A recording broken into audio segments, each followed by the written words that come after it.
A Guadalajara no fue Uruguay a jugar al fútbol. Aquello fue una cacería pura y dura. Salieron a cazar futbolistas españoles con total premeditación, con alevosía y amparados por un colegiado que prefirió hacerse el ciego. 90 minutos aguantamos viendo cómo la Celeste desplegaba la estrategia más rastrera y bochornosa que se haya visto jamás en esta Copa del Mundo anianico. Williams lo rompieron. Esa lesión en el aductor amenaza con dejarlo fuera del torneo. Jeremy Pino, con la clavícula destrozada, se negó a retirarse porque no pensaba permitir que los uruguayos se cobraran también esa pieza. A Lamine Yamal lo cosieron a patadas el partido entero, hasta que reventó y pidió el cambio. Pedri terminó con las piernas destrozadas por hematomas espantosos, cuyas fotos ya están dando la vuelta al planeta esta misma mañana. Y Cubarsí, bueno, esquivó el quirófano de milagro tras un hachazo criminal de Conavío en el minuto 95. Un golpe que pudo haber terminado con su carrera. 5 futbolistas convertidos en víctimas de la táctica más cobarde jamás ejecutada por un combinado en este mundial. Al final, Uruguay a la calle, con su seleccionador perdiendo los papeles ante una reportera en la zona mixta y su capitán marchándose furioso del terreno de juego. El tipo que cazó a Nico Williams, metido en su cueva de Instagram sin dar la cara, dejando atrás la estampa más lamentable y sombría que ninguna selección haya proyectado en este torneo. ¿Tienes idea de lo que de verdad tramó Bielsa para esa cita? Lo de Uruguay no fue garra ni intensidad. Aquello fue una carnicería planificada al detalle. ¿Te enteraste de lo que colgó Nico Williams señalando directamente a De la Cruz y de la reacción del charrúa al hacerse viral el mensaje? El morbo está en el viejo pique entre Valverde y Alex Baena, el mismísimo jugador que clavó el gol de la eliminación uruguaya. Eso hace que esta historia resulte todavía más brutal de lo que ya es. ¿Y sabes por qué Bielsa representa la mayor mentira del balompié actual después de lo visto en Guadalajara? Quédate hasta el final. Revienta el botón de me gusta si a ti también te pareció una vergüenza lo de Uruguay. Y suscríbete si aún no formas parte del canal. Vamos allá. Analicemos primero el papel de Uruguay en esa cita. Porque al pan y al vino en el planteamiento de Bielsa no tenía nada de futbolístico. Cero pizarra, cero táctica inteligente para frenar el juego de España. Ni presión alta coordinada, ni transiciones limpias, ni nada que se le parezca. El despliegue de Uruguay en Guadalajara se resume en un manual de pura demolición física. Una estrategia salvaje donde cada jugador español tenía la marca de un depredador charrúa, con una orden directa en sí: te desborda, reviéntalo. Si no puedes frenar su calidad, páralo de un hachazo. Si la pelota te supera, convierte la cancha en un campo de batalla. Y así transcurrieron los 90 minutos antarascadas directas al tobillo. Codazos civilinos a espaldas del árbitro, entradas criminales por detrás, y golpes en cada balón dividido. Aquello rebasaba cualquier límite de la intensidad permitida. Era una agresión sistemática y fría contra las piezas clave de España. Una carnicería consentida por el colegiado. Desde el pitido inicial, las faltas se cobraban con cuentagotas. Las amonestaciones llegaron tarde y mal, dándole a Uruguay vía libre para repartir estopa. Durante casi 90 minutos de juego, Marca lo sentenció hoy con un titular demoledor.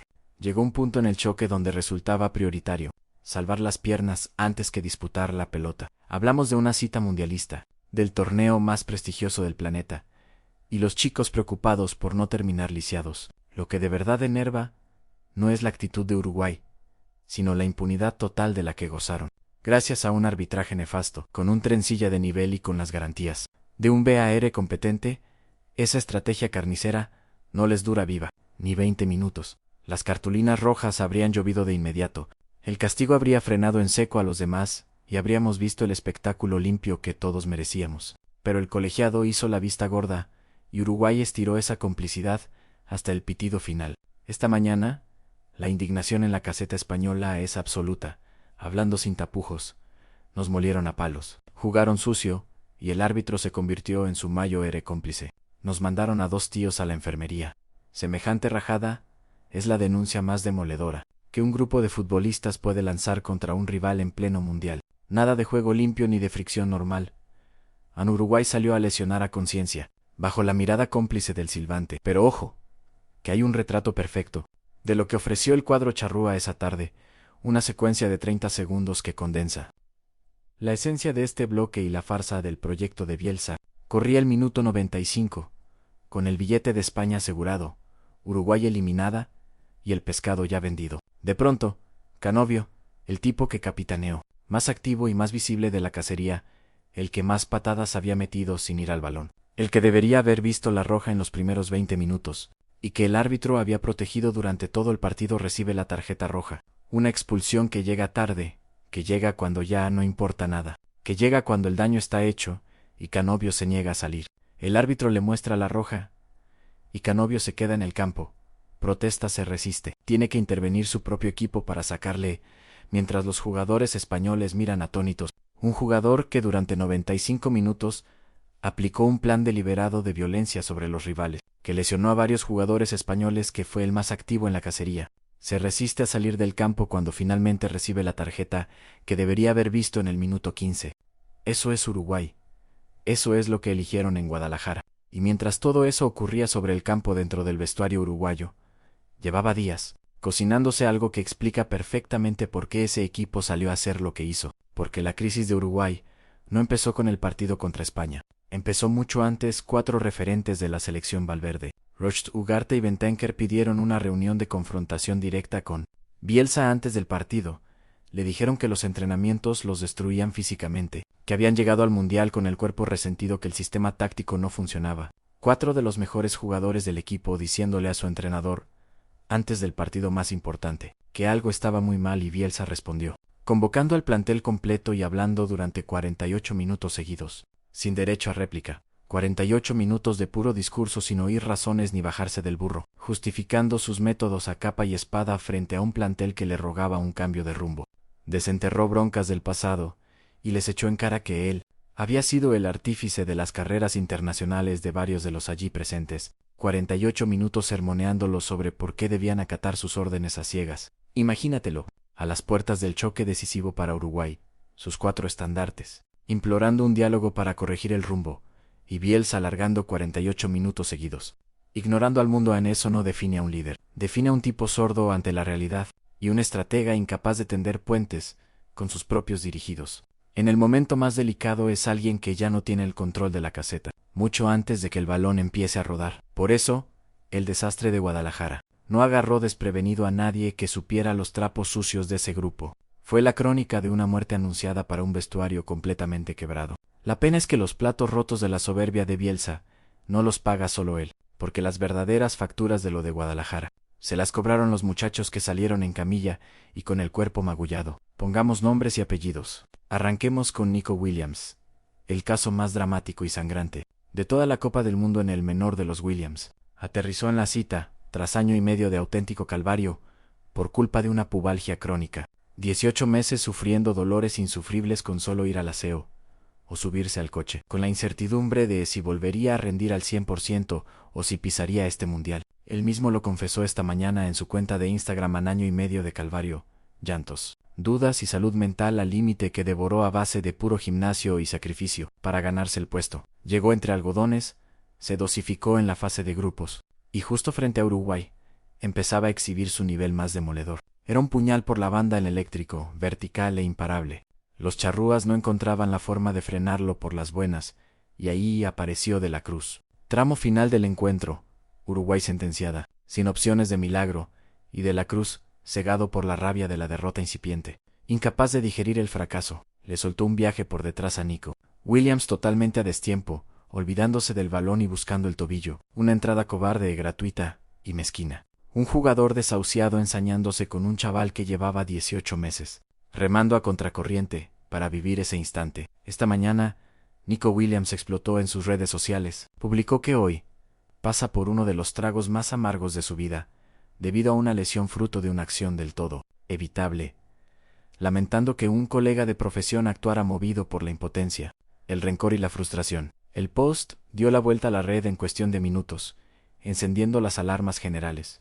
Y es que el mensaje de Nico encierra un dolor que trasciende la típica protesta por una falta.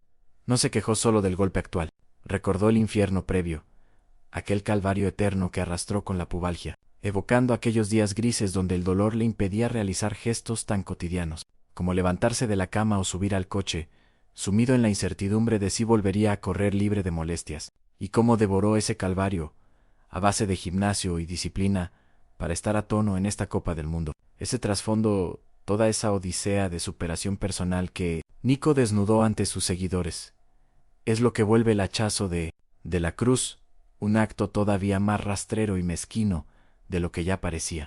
No se trata solo de la baja médica. Lo verdaderamente cruel es que lo rompió. Justo cuando dejaba atrás la etapa más amarga de su trayectoria profesional. Cuando volvía a sonreír en el césped y saboreaba el torneo que tanto sudor le costó alcanzar. Y De la Cruz, con la selección en la calle y sin nada en juego, prefirió cebarse con él a sabiendas del daño que causaba. El uruguayo, al ver que la tormenta se le venía encima en las redes, tomó el camino fácil. Ni un amago de disculpa, ni un comunicado oficial, ni la más mínima autocrítica. Optó por capar los comentarios en su perfil de Instagram. Esa es la reacción típica de quien se sabe culpable y carece de argumentos de meter la cabeza bajo tierra. Mandó a Nico Williams a la enfermería, a conciencia, y luego se atrincheró en el entorno digital.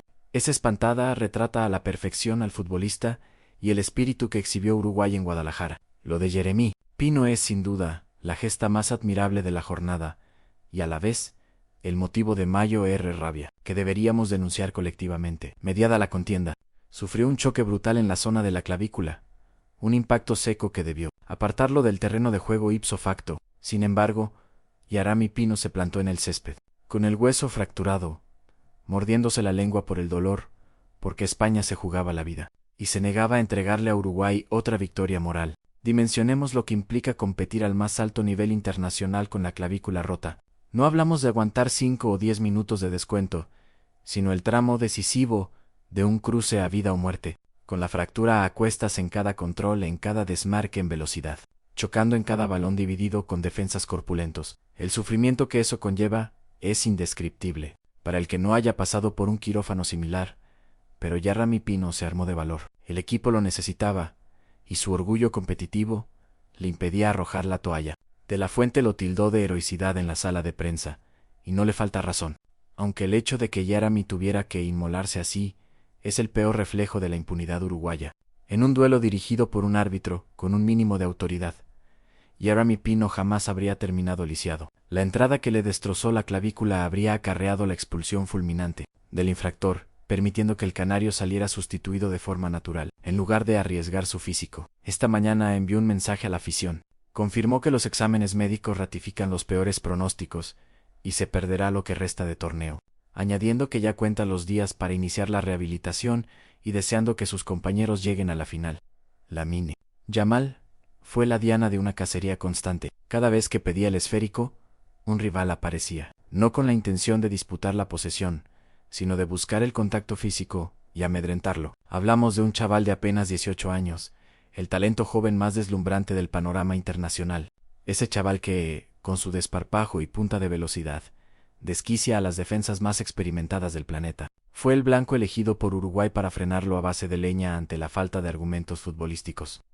Aguantó. El tipo con esa casta que lo caracteriza, estirando el chicle hasta donde el físico le respondió, hasta que los músculos dijeron basta, y solicitó la sustitución. Se marchó del césped con unas muecas de sufrimiento que encendieron todas las alarmas en el entorno de la selección durante esos eternos minutos de absoluto silencio médico. Por fortuna, los últimos reportes descartan un percance de gravedad. Todo quedó en un cambio por pura prudencia, y estará disponible frente a Austria. Pero ver a Lamine dolorido en el banquillo, por las tarascadas que le propinaron los charrúas, es el retrato fiel de lo truculento que resultó el choca. Y luego está Pedri, las instantáneas de sus piernas, inundando los portales digitales. Esta misma mañana son escalofriantes. Hematomaus vio lacios marcas de tacos hundidas. El canario sufrió un auténtico martirio físico, una persecución organizada, que, bajo el amparo de un arbitraje, con un mínimo de rigor y personalidad, habría dejado a Uruguay en inferioridad numérica muy pronto.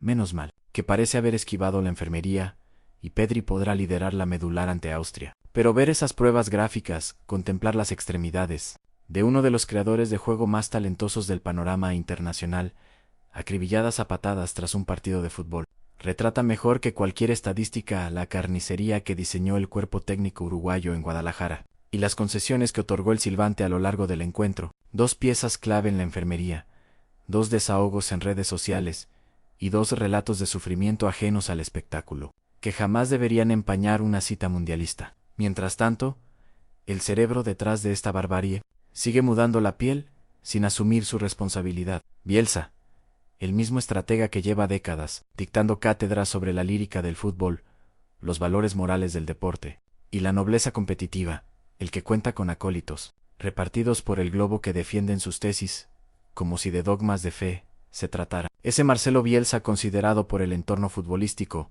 como un gurú, un pensador místico, un intelectual que analiza el juego desde una dimensión inalcanzable para el común de los mortales, el técnico que diserta sobre la esencia del balón con un misticismo filosófico, del que muy pocos entrenadores pueden presumir en la historia de este deporte. Ese mismo Bielsa, el heraldo de la ética y la integridad, fue quien ordenó a sus pupilos buscar el contacto destructivo contra los futbolistas españoles. Él fue el arquitecto del plan de violencia más bochornoso y rastrero de todo este campeonato, y cuando el tinglado se le desmoronó, cuando el colegiado no tuvo más remedio que echar a Conavió, y el tanto de Baena sentenció la eliminatoria, brotó su verdadera naturaleza, compareció ante los medios, perdió los papeles frente a una informadora, y le gritó con furia, desatando un espectáculo lamentable ante el foco internacional. El predicador de la filosofía deportiva, el ídolo de masas, el que da lecciones de moralidad en cada rueda de prensa, terminó increpando a una periodista tras quedar eliminado por desplegar un juego sucio que dejó a 5 rivales magullados. No existe mayor farsa en el balompié contemporáneo que la de Marcelo Bielsa, una contradicción flagrante, viniendo de un personaje que lleva años moldeando una fachada de honestidad intelectual e intachables principios. Supone un descalabro absoluto, un derrumbe no solo en lo profesional, sino en lo humano, y para poner el broche de oro, el giro más peliculero de todo el drama vivido en Guadalajara. El pique entre Fede Valverde y Alex Baena, el portador del brazalete charrúa, y el atacante español que firmó el tanto de la sentencia arrastran cuentas pendientes que cargan ese gol, de un simbolismo que trasciende por completo lo deportivo.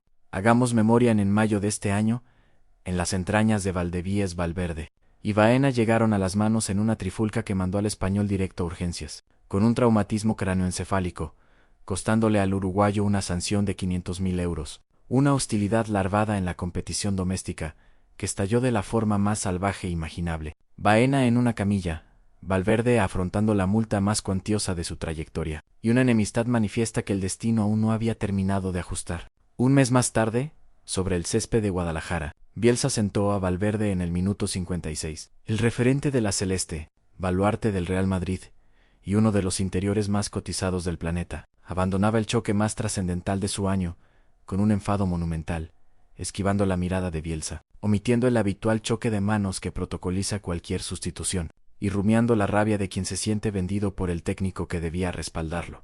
Mientras Valverde devoraba su frustración sentado en el banco de suplentes, Alex Baena saltaba al verde con la elástica de España, el mismo chico que terminó en el hospital, tras el altercado de Valdebebas, el mismo que llevaba meses mordiéndose las uñas, esperando la oportunidad de reivindicarse y dar un golpe sobre la mesa en el Mayo escaparate mundial. Y Baena no perdonó, clavó el gol, el único tanto de la tarde, la diana que apeó a Uruguay, y mandó a Valverde de vuelta a casa de inmediato. El destino obligó al capitán Charrúa, que ya venía echando chispas tras su sustitución, a presenciar desde la banda, como el tipo con el que se lió a puñetazos en Madrid. Le firmaba el billete de vuelta para el aeropuerto. Ni el mejor guionista de Hollywood se atrevería a escribir esto, por miedo a pecar de inverosímil. Pero el fútbol tiene estas cosas, y ocurrió en Guadalajara. España sigue viva en el torneo, sella su pase a octavos como líder de grupo, aunque lo hace arrastrando un peaje carísimo. Nos queda el testimonio de Nico Williams, quien esta mañana admitía que atraviesa uno de los momentos más amargos de su carrera, advirtiendo que esto no se queda así. Nos queda el pundonor de Jeremy Pino, que compitió con la clavícula rota y se perderá. Los cruces venideros, aunque su mente ya está puesta en la rehabilitación, nos quedan Lamine y Pedri, aptos para jugar, pero tras haber sufrido un castigo físico totalmente desproporcionado, y un Cubarsí que esquivó el quirófano de milagro tras la entrada de Conavio en el 95. 5 futbolistas, 5 historias distintas, del ensañamiento de Uruguay contra España en Guadalajara bajo la complicidad de un árbitro negligente. España avanza ronda, pero la huella que dejó Uruguay tardará en borrarse las marcas en las piernas de Pedri. El duro comunicado de Nico Williams, Canovio atrincherado para no dejar el campo, Bielsa fuera de sí gritándole a una reportera, Valverde marchándose desquiciado, y De la Cruz blindando su perfil de Instagram. Ese es el triste legado charrúa en esta Copa del Mundo. Prefirieron la violencia al talento, las patadas al juego limpio, y cosecharon exactamente lo que sembraron en el vacío más absoluto. ¿Piensas que la FIFA tendría que meter mano y castigar con dureza a Uruguay por semejante bochorno? ¿Tiene crédito Bielsa para mantener el cargo? Tras idear esa carnicería y encima ponerse a gritarle a una reportera. ¿Y qué me dices de España? Hay plantilla para llegar a la final con Nico Williams y Jeremy Pino. ¿En el dique seco? Cuéntamelo abajo en la sección de comentarios, porque aquí, en Tertulia de Bar, sacamos a la luz lo que el resto prefiere callar. Dale al botón de suscripción si todavía no lo has hecho, dale a la campanita y te espero en el siguiente análisis, porque la actualidad de los próximos días viene con curvas aún más peligrosas.